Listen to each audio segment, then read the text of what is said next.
Assalamualaikum warahmatullahi wabarakatuh. Perkenalkan, kami dari kelompok D akan mempresentasikan hasil diskusi kami mengenai latihan soal. Sebelumnya, perkenalkan anggota kelompok kami terlebih dahulu. Yang pertama ada Dewi Putri Anggraini dengan MPM Mahir 130. Lalu ada saya, Adinda Ekawati dengan MPM Mahir 213. Lalu ada Angela Rosavin dengan MPM Mahir 231. Dan yang terakhir ada Muhammad Irfan dengan MPM Mahir 269.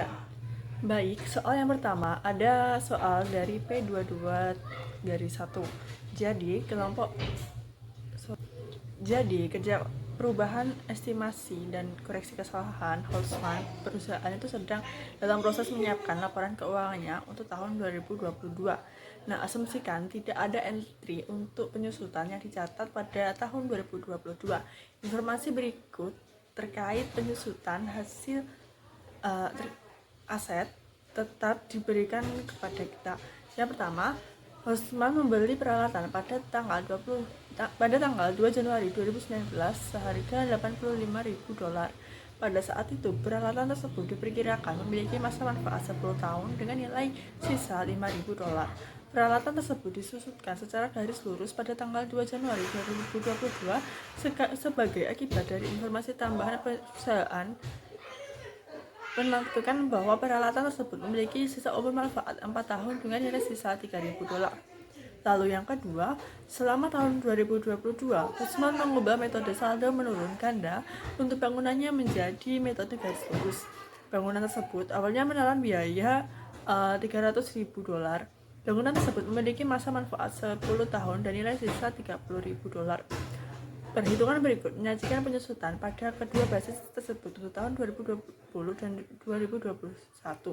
Nah, pada tahun 2021 garis lurusnya itu $27.000 dan saldo menurunnya $48.000.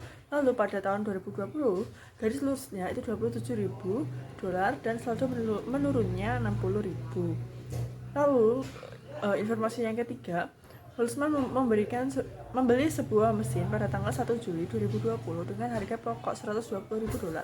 Mesin tersebut memiliki nilai sebesar $16.000 dan masa manfaat 8 tahun. Akuntan Holzman mencatat penyusutan garis lurus pada tahun 2020 dan 2021, tetapi gagal memperhitungkan nilai sisa. Nah, instruksinya yang pertama, siapkan jurnal entry untuk mencatat biaya penyusutan tahun 2022 dan berbagi kesalahan yang terjadi hingga saat ini terkait dengan informasi yang diberikan. Lalu yang kedua, tampilkan laba bersih komparatif untuk tahun 2021 dan 2022. Laba sebelum biaya penyusutan adalah $300.000 pada tahun 2022 dan $310.000 pada tahun 2021. Abaikan pajak. Jadi jawaban yang A ya, bagian 1, nilai peralatan itu 85.000 dan nilai sisanya itu 5.000 dan dikurangi, jadi biaya yang dapat didepresiasi itu 80.000. Nah, depresiasi hingga 2022 ini dimulai dari tahun 2019, yakni 80.000 dibagi 10, nah itu hasilnya 8.000. Lalu 2020 itu 80.000 dibagi 10 hasilnya 8.000, dan tahun 2021 dengan perhitungan yang sama hasilnya 8.000. Nah, kalau di total itu 24.000. Lalu pada depresiasi pada tahun 2022 biaya peralatan itu 85.000. Nah, depresiasi hingga tahun 2022 tadi kan 24.000. Nah, dikurangin itu menjadi nilai buku sebesar 61.000 dan nilai sisanya itu 3.000. Nah, biaya penyusutannya itu 58.000. Lalu depresiasi pada tahun 2020 itu $58.000 dibagi 4 hasilnya $14.500. Nah, jadi jurnalnya itu di beban penyusutan itu pada debit itu 14.500 dan peralatan akumulasi penyusutan pada kredit itu sebesar 4.500. Lalu ini ada yang kedua. Nah, biaya bangunan 300.000. Lalu depresiasi hingga 2022 itu diperoleh dari tahun 2020 sebesar 60.000, lalu tahun 2021 sebesar 48.000, dan nilai bukunya itu dikurangin jadinya 192.000 dan nilai sisanya 30.000 lalu dikurangin. Nah, biaya yang didepresiasi itu 162.000. Nah, depresiasi pada tahun 2020 itu 162.000 dibagi 8 hasilnya 20.250. Nah, ini beban penyusutan pada debat sebesar 20.250 dan akumulasi penyusutan bangunan pada kredit itu sebesar 10.250. Lalu yang ketiga, biaya penyusutan itu 13.000, lalu akumulasi penyusutan mesin itu 13.000. Nah, biaya penyusutan itu pada debat dan akumulasi penyusutan mesin itu pada kredit. Lalu akumulasi penyusutan mesin itu pada debat sebesar 3.000 dan laba ditahan pada kredit itu sebesar 3.000. Nah, depresiasi yang tercatat pada tahun 2020 itu diperoleh dari 120.000 bagi 8 lalu dikali 0,5 hasilnya 7.500. Lalu penyusutan yang harus dicatat pada tahun 2020 itu perhitungannya 120.000 dikurangi 16.000 lalu dibagi 8 dan dikali 0,5 hasilnya 6.500. Lalu depresiasi yang tercatat pada tahun 2021 120.000 dibagi 8 sama dengan 15.000. Penyusutan yang harus dicatat pada tahun 2021 itu 120.000 dibagi 16 dikurangi 16.000 lalu dibagi 8 hasilnya 13.000. Nah, depresiasi. Nah, berikut adalah tabelnya.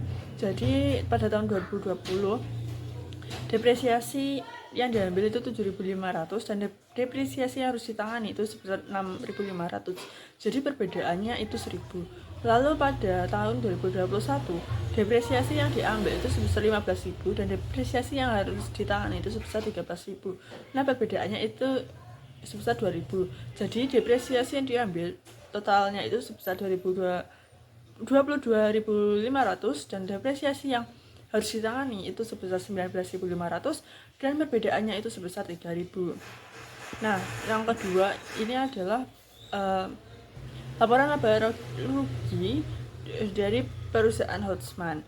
Jadi pendapatan sebelum biaya penyusutan pada tahun 2022 itu sebesar 300.000, lalu pada tahun 2021 itu sebesar 310.000.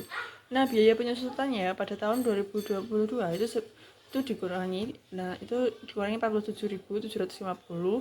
Lalu pada tahun 2021 itu sebesar 69.000. Nah, pendapatan bersihnya pada tahun 2022 itu sebesar 252.250 dan pada tahun 2021 itu sebesar 200.401.000. Nah, untuk beban penyusutannya peralatan pada tahun 2022 itu sebesar 14.500 dan pada tahun 2021 sebesar 8.000. Lalu bangunan itu sebesar 20.250 pada tahun 2022 dan 48.000 pada tahun 2021. Lalu mesinnya pada tahun 2022 itu sebanyak 13.000, lalu pada tahun 2021 itu 13.000. Nah, total masing-masing tahunnya pada tahun 2022 itu sebesar 47.750 dan pada tahun 2021 sebesar 69.000. Nah, kita langsung lanjut pada problem 2027.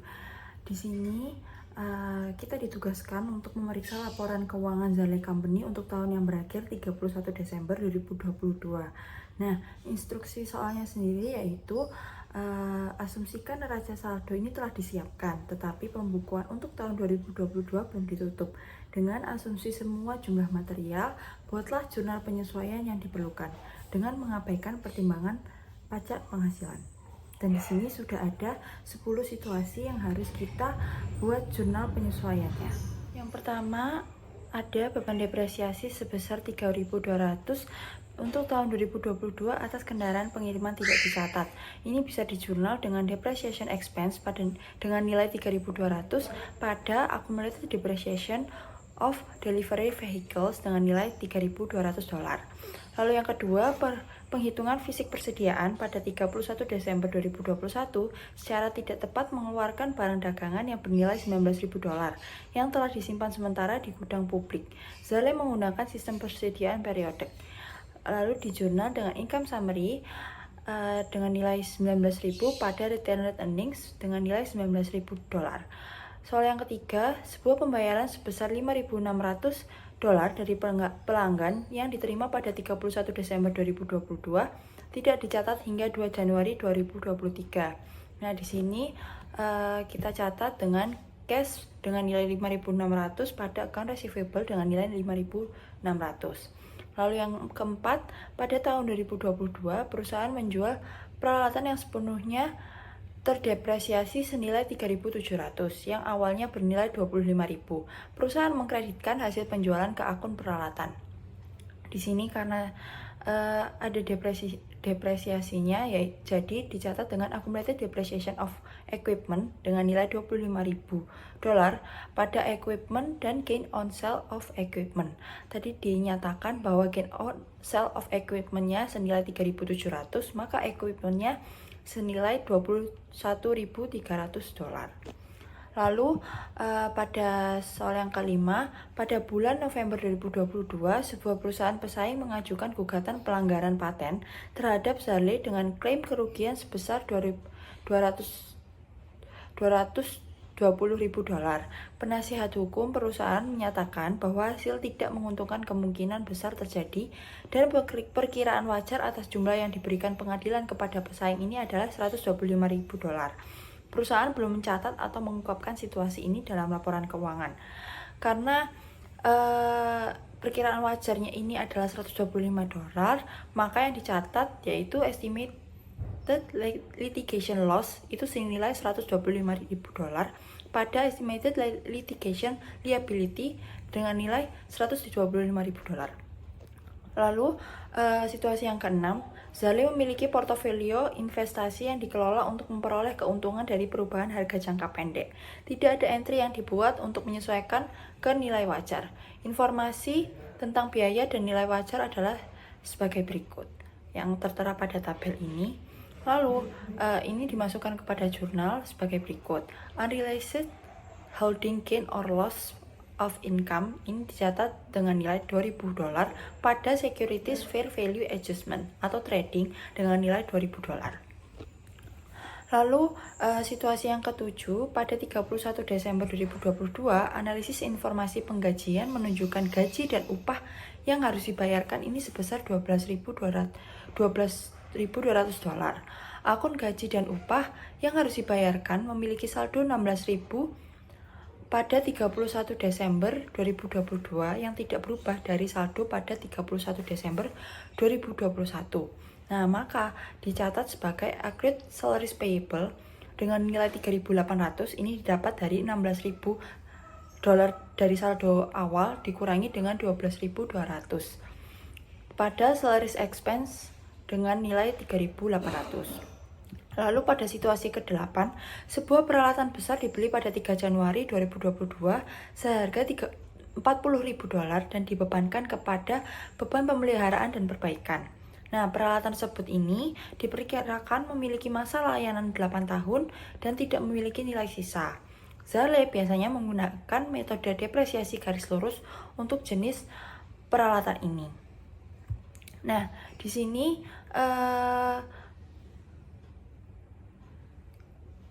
dapat dicatat sebagai depreciation expense. Ini ada sebesar 5.000 didapat pada 40.000 dibagi 8 tahun.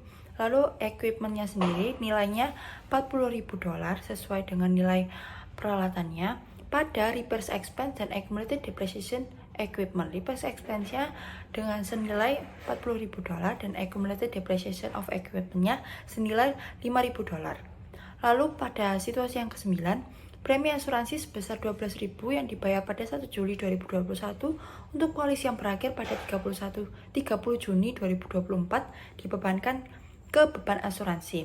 Ini dikoreksi dengan insurance expense sebesar $4.000 ini didapat pada $12.000 dibagi 3 bulan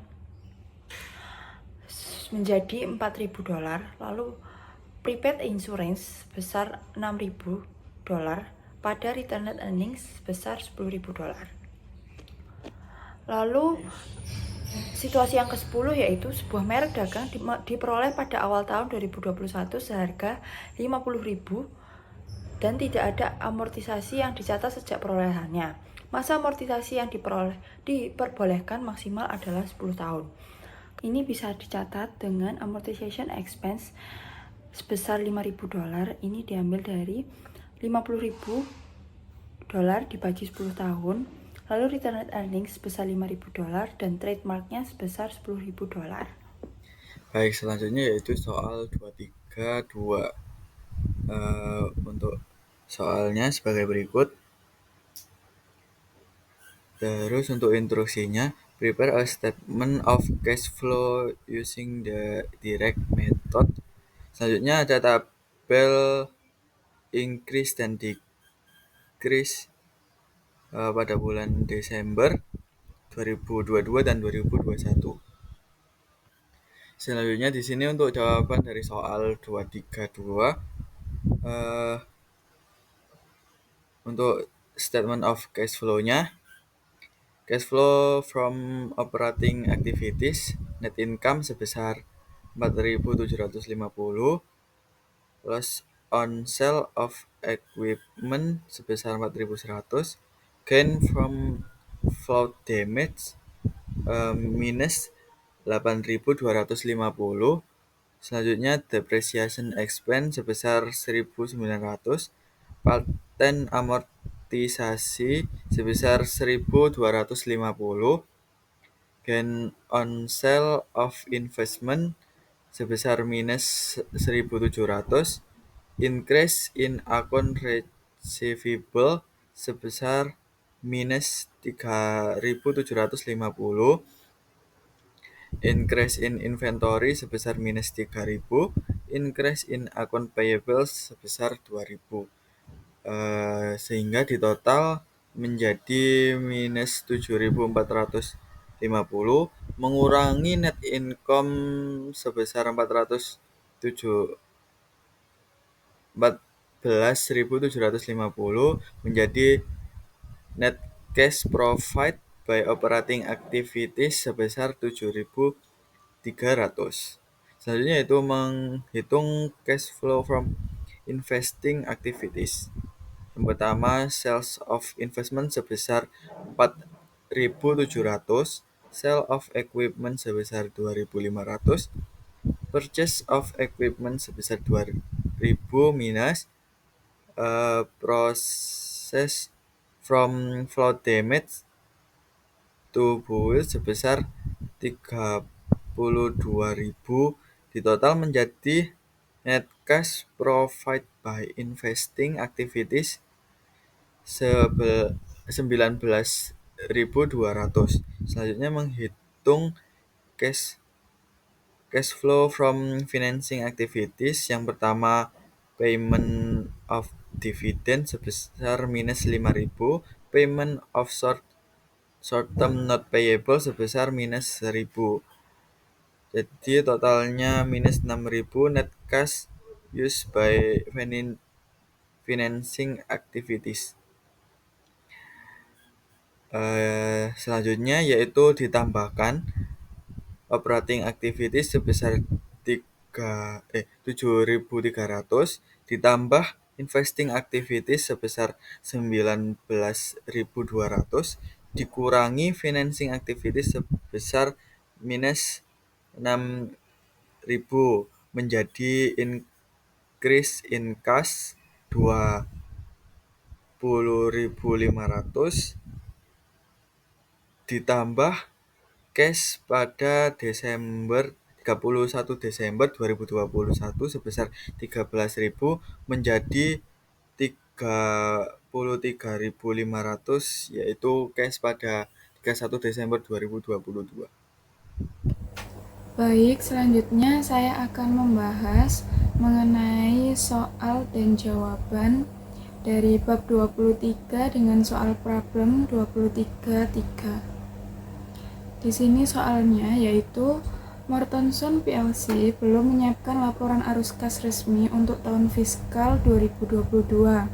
Laporan posisi keuangan komparatif pada tanggal 31 Desember 2021 dan 2022, serta laporan laba rugi dan saldo laba untuk tahun yang berakhir pada tanggal 31 Desember 2022 disajikan dalam laporan seperti yang ada pada PPT.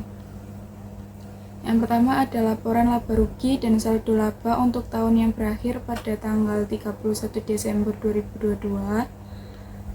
Kemudian yang kedua ada laporan posisi keuangan komparatif per 31 Desember. Kemudian untuk instruksinya sendiri, menyiapkan laporan arus kas dengan menggunakan metode langsung. Perubahan dalam piutang usaha dan utang usaha berhubungan dengan penjualan dan harga pokok penjualan. Selanjutnya yaitu pembahasan jawaban dari soal 23.3, di mana yang pertama yaitu membuat laporan arus kas untuk tahun yang berakhir pada tanggal 31 Desember 2022. Di sini yang pertama ada arus kas dari aktivitas operasi. Dalam arus kas dari aktivitas operasi ini ada penerimaan kas dari pelanggan sebesar 3.520. Nah, untuk angka ini didapat dari perhitungan poin A,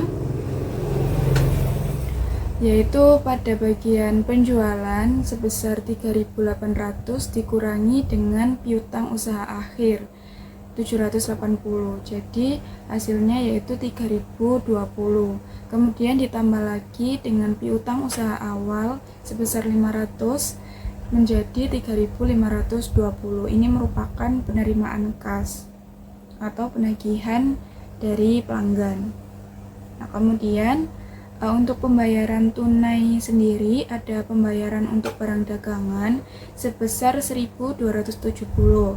Nah, untuk ini didapat dari perhitungan poin B, di mana harga pokok penjualan sebesar 1.200 ditambah dengan persediaan akhir sebesar 720 menjadi 1.920, kemudian dikurangi dengan persediaan awal sebesar 560 menjadi pembelian sebesar 1.360, kemudian dikurangi dengan utang usaha akhir sebesar 420.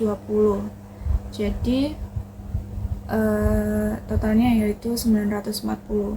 Nah, kemudian ditambah lagi dengan utang usaha awal sebesar 330 dan dengan jumlah 1.270. Nah, ini merupakan pembelian tunai atau pembayaran untuk barang dagangan. Setelah itu, pada pembayaran tunai ada juga gaji dan tunjangan sebesar 725, kemudian panas cahaya dan listrik sebesar 75, kemudian pajak properti 19, bunga 30, biaya lain-lain 10, dan juga pajak penghasilan sebesar 808. Nah, untuk ini didapat dari perhitungan pada poin C, yaitu pajak penghasilan sebesar 818 dikurangi dengan pajak penghasilan akhir yang harus dibayar sebesar 40 menjadi 778, kemudian ditambahkan dengan pajak penghasilan awal yang harus dibayar sebesar 30. Jadi total pajak penghasilan yang dibayarkan yaitu 808. Nah, untuk pembayaran tunai ini ditambah semua jadi sebesar 2.937. Nah, kemudian penerimaan kas dari pelanggan yang sebesar 3.520 ini dikurangi dengan 2.937 menjadi 583, yaitu kas bersih yang diperoleh dari aktivitas operasi. Kemudian ada arus kas dari aktivitas investasi, di mana ada penjualan investasi ekuitas yang tidak diperdagangkan sebesar 40, kemudian pembelian bangunan dan peralatan sebesar minus 310, dan kemudian pembelian tanah sebesar minus 80. Jadi kas bersih yang digunakan untuk aktivitas investasi yaitu total dari semuanya yaitu minus 350.